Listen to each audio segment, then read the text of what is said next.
नमस्कार, जनता टीवी देख रहे हैं आप। आपके साथ मैं हूं खुशबू पांडे। तो चलिए सीधे आपको ले चलेंगे अंबाला में मुख्यमंत्री नायब सिंह सैनी अपना संबोधन दे रहे हैं। क्या कुछ कह रहे हैं, सुनिए। कई हजार किसान वहां आ रहे थे, उसका उद्घाटन करने का मुझे मौका मिला। किसानों को नई नई तकनीक से नजदीक से जुड़ना, उसको जानना और उसका लाभ उठाना सरकार का ध्येय है कि मेरे किसान की इनकम बढ़े, उसकी आय बढ़े, उसके खर्चे कम हों, और उसको लेकर के हम लगातार काम कर रहे हैं। उसमें बहुत सारी योजनाएं आदरणीय प्रधानमंत्री जी ने चलाई हुई है। उसमें चाहे प्रधानमंत्री किसान सम्मान निधि हो, और मुझे गर्व है ये बताते हुए, जब विधानसभा का चुनाव चल रहा था तो मैंने एक संकल्प लिया था। मैंने कहा था आदरणीय मोदी जी के नेतृत्व में कि हमारी सरकार बनेगी, हरियाणा के किसान की पूरी फसल एमएसपी पर खरीदने का काम हरियाणा सरकार करेगी। मुझे ये खुशी है कि हमने ये देश का पहला ऐसा राज्य बना है कि जो अपने किसान की पूरी फसल एमएसपी पर खरीदने का काम कर रहा है।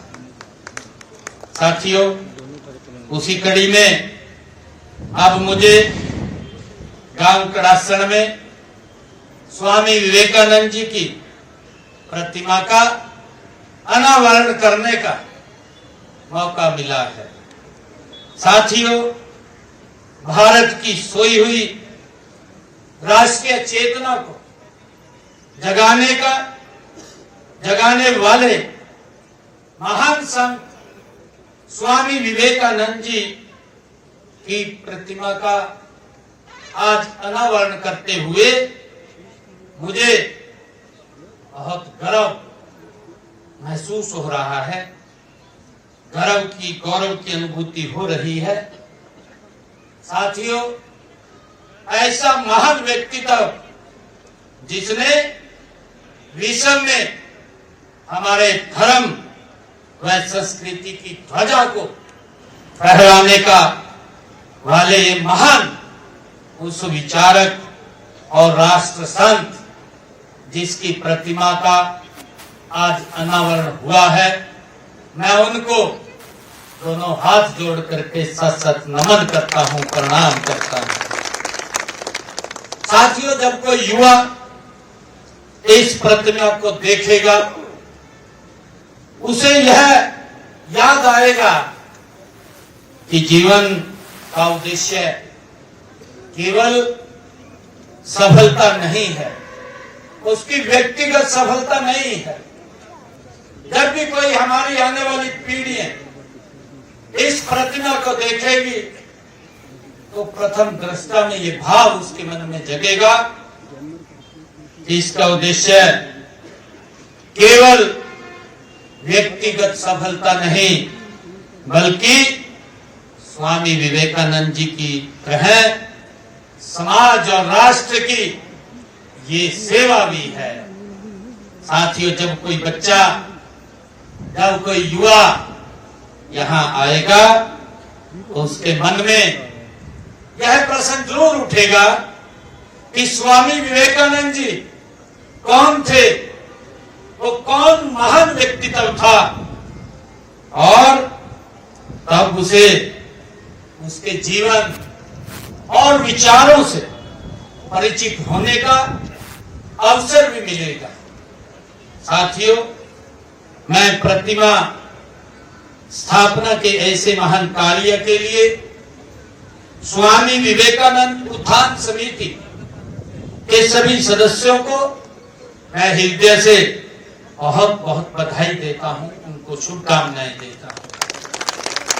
साथियों, स्वामी विवेकानंद जी का नाम जुबान पर आते ही हर भारतवासी का हृदय गौरव से भर जाता है। साथियों, उस महान देशभक्त के प्रति मस्तक श्रद्धा से स्वयं झुक जाता है। जिन्होंने अपनी वाणी और कार्यों से देश और विदेश में लाखों लोगों को प्रेरित करने का काम स्वामी विवेकानंद जी ने किया है। साथियों, 133 वर्ष पहले भारतीय चिंतन और उसकी समृद्ध परंपराओं का पश्चिमी जगत में परचम लहराया है। साथियों, हम सब जानते हैं कि स्वामी विवेकानंद जी ने 1893 में अमेरिका के शिकागो में विश्व धर्म सम्मेलन में, जहां धर्म संसद चल रही थी, और उस धर्म संसद में उसमें स्वामी विवेकानंद जी भारत के प्रतिनिधि के रूप में वो पहुंचे थे। जब उन्होंने धर्म संसद में अपना वक्तव्य शुरू किया, अपना भाषण शुरू किया, तो उन्होंने कहा अमेरिका के लोगों से, ब्रदर्स एंड सिस्टर्स, भाई और बहनों के संबोधन से जब स्वामी विवेकानंद जी ने अपना उद्बोधन शुरू किया तो हॉल में कई मिनटों तक तालियों की गड़गड़ाहट गूंजती रही। साथियों, उनका शिकागो का भाषण भारतीय इतिहास में वह गौरवशाली क्षण था जब भारत की इस महान आध्यात्मिक विभूति को विश्व मंच पर सम्मान मिला। साथियों, उस समय आश्चर्यचकित अमेरिका ने कहा था कि जिस राष्ट्र में ऐसे प्रतिभावान, ऐसे प्रतिभाशाली विद्वान हैं, तो वहां पर पश्चिम से मिशनरी के प्रचारकों को भेजा जाना मूर्खता है। ऐसे महान व्यक्तित्व इस भारत मां के वो लाल हुए हैं। साथियों, हमें गर्व है कि जिस प्रकार 19वीं शताब्दी में स्वामी जी ने भारतीय संस्कृति का डंका विदेश में बजाया है, उसी तरह उनके आदर्शों और सिद्धांतों पर चलते हुए आज हमारे देश के यशस्वी प्रधानमंत्री आदरणीय नरेंद्र मोदी जी भी विश्व में भारत के गौरव को और भारत की गरिमा को पूरे विश्व में ऊंचा करने का काम नरेंद्र मोदी जी कर रहे हैं। साथियों, स्वामी विवेकानंद जी युवाओं को राष्ट्र की सबसे बड़ी शक्ति मानते थे, इसलिए उनके जन्म दिवस को राष्ट्रीय युवा दिवस के रूप में मनाया जाता है। वे युवाओं के सशक्त और स्वावलंबी बनने की बात करते थे। स्वामी विवेकानंद जी कहते थे कि युवाओं को ऐसी शिक्षा की आवश्यकता है जिससे चरित्र का निर्माण हो, मानसिक बल में समृद्धि हो और बुद्धि का विकास हो, अपने पैरों पर खड़ा होकर के राष्ट्र सेवा का माध्यम बने। ये स्वामी विवेकानंद जी का ये विचार था। स्वामी जी कहते थे कि हमारे युवाओं के भुजदंड लोहे के हों, लोहे जैसे हों और मांसपेशियां फौलाद जैसी हों। स्वामी विवेकानंद जी बोलते थे। साथियों, वो कहते थे कि यदि मुझे 100 ऊर्जावान और चरित्रवान युवा मिल जाए तो मैं पूरे देश में देश की तस्वीर बदल करके रख दूंगा। ये स्वामी विवेकानंद जी ये बोलते थे और इस तरह उन्होंने युवा शक्ति पर अपार भरोसा था। ऐसे ही युवाओं ने उनके प्रेरणा लेकर भारत को गुलामी की जंजीरों से, गुलामी की बेड़ियों से मुक्त करने का काम हमारे हजारों युवाओं ने किया है। साथियों, आज भी हमारे युवाओं में अपार ऊर्जा है। इन्हीं युवाओं के बारे में देश के यशस्वी प्रधानमंत्री आदरणीय नरेंद्र मोदी जी ने कहा है। उन्होंने कहा है कि अगर देश को आत्मनिर्भर और विकसित बनाना है तो उसकी सबसे बड़ी ताकत उसकी युवा शक्ति को सक्षम बनाना है, ये प्रधानमंत्री जी ने कहा है।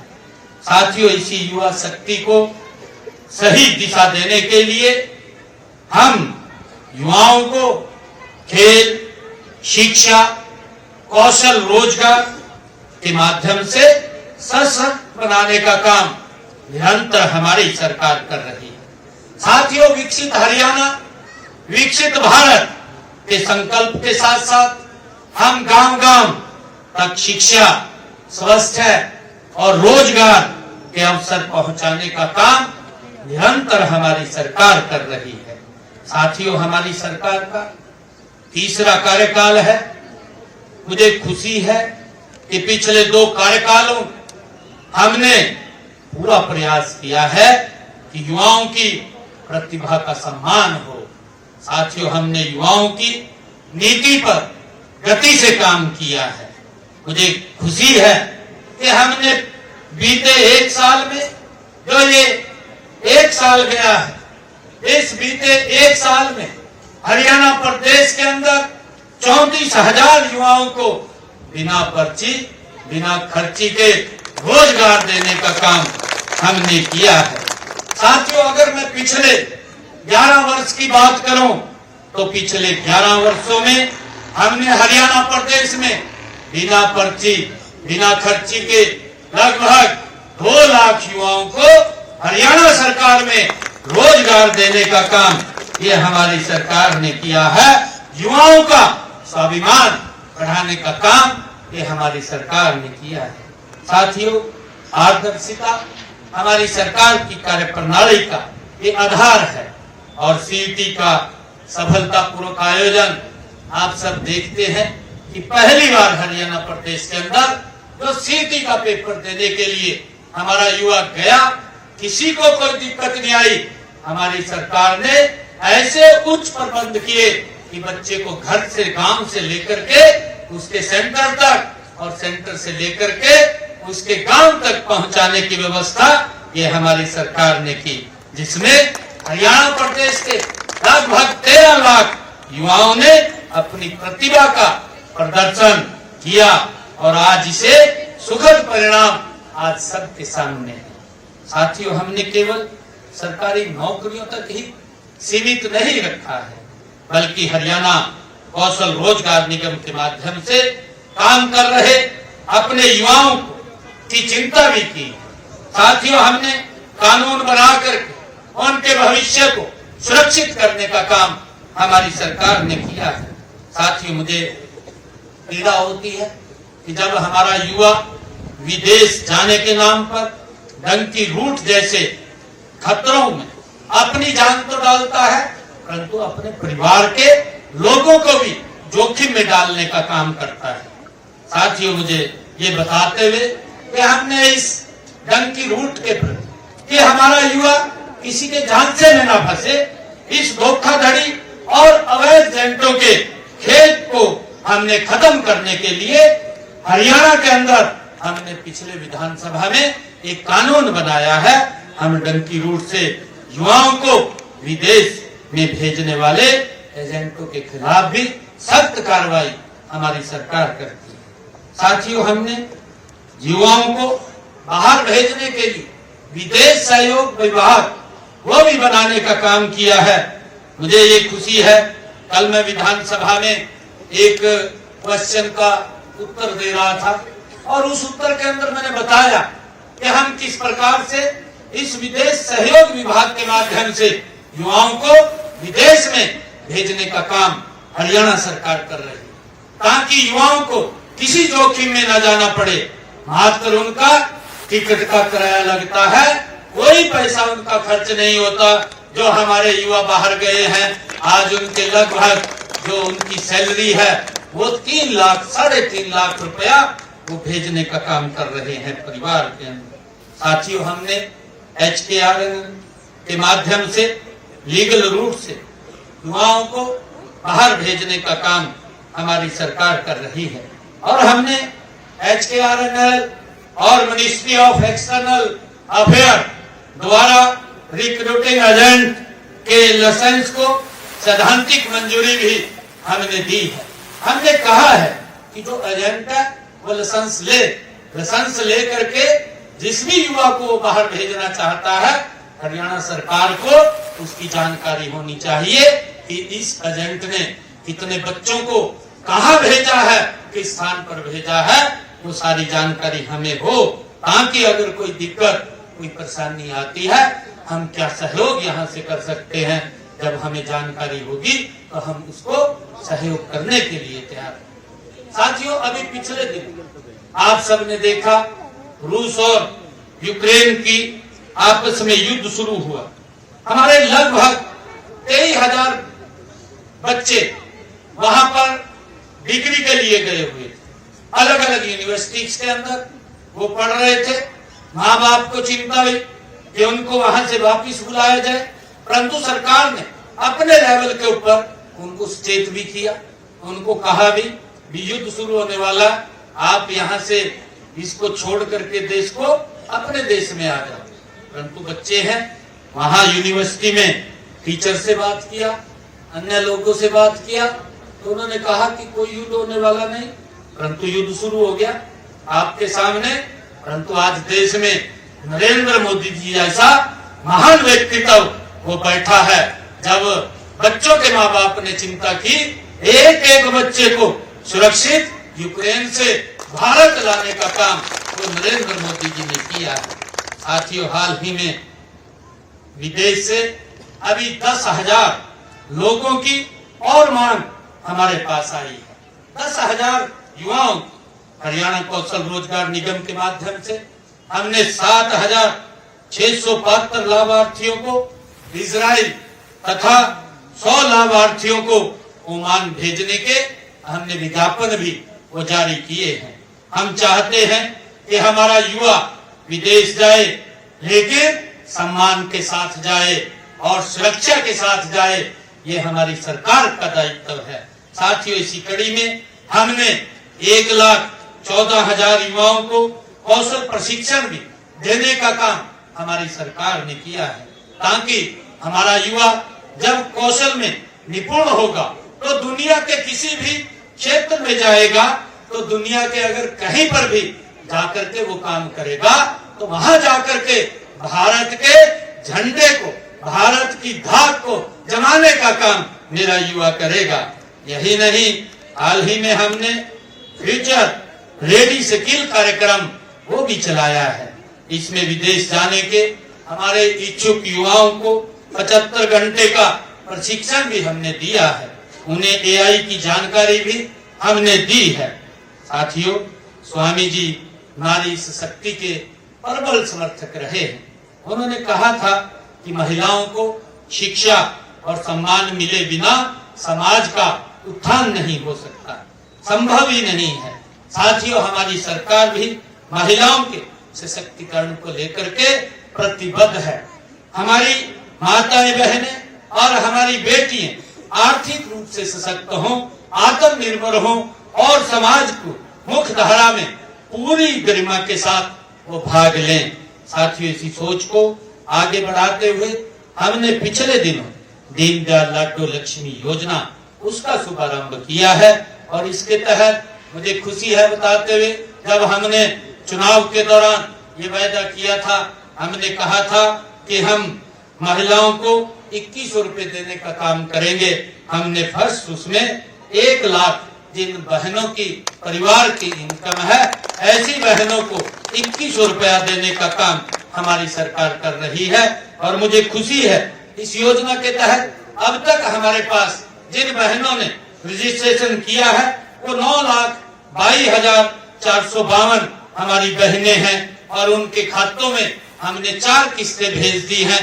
4 किस्तों के माध्यम से 634 करोड़ रुपया हमने बहनों के पास पहुंचाने का काम हमारी सरकार ने किया है। साथियों, हमारी बहनें सशक्त मजबूत हो, उसको लेकर के निरंतर हम काम कर रहे हैं।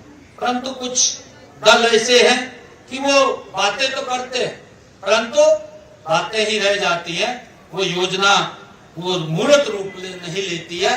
परंतु हमने जो भी वायदे अपने संकल्प पत्र के अंदर मैंने किए थे, मुझे खुशी है बताते हुए उन संकल्पों में से जो प्रमुख संकल्प थे 60 संकल्पों को हमने 1 साल में पूरा कर दिया है। 120 संकल्पों के ऊपर गति से काम चल रहा है। साथियों, मैं कहना चाहूंगा कि सरकार के प्रयास तभी सफल होते हैं जब समाज भी उसमें सहभागी बने।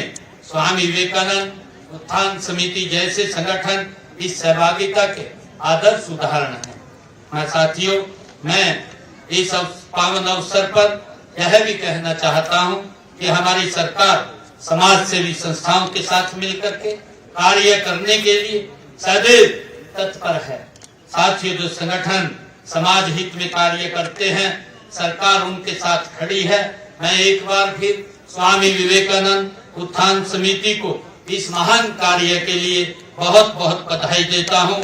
आइए हम सब मिलकर के यह संकल्प लें कि स्वामी विवेकानंद जी के विचारों को अपने जीवन में उतारें और राष्ट्र की सेवा के लिए समर्पण भाव से हम आगे बढ़कर के काम करें।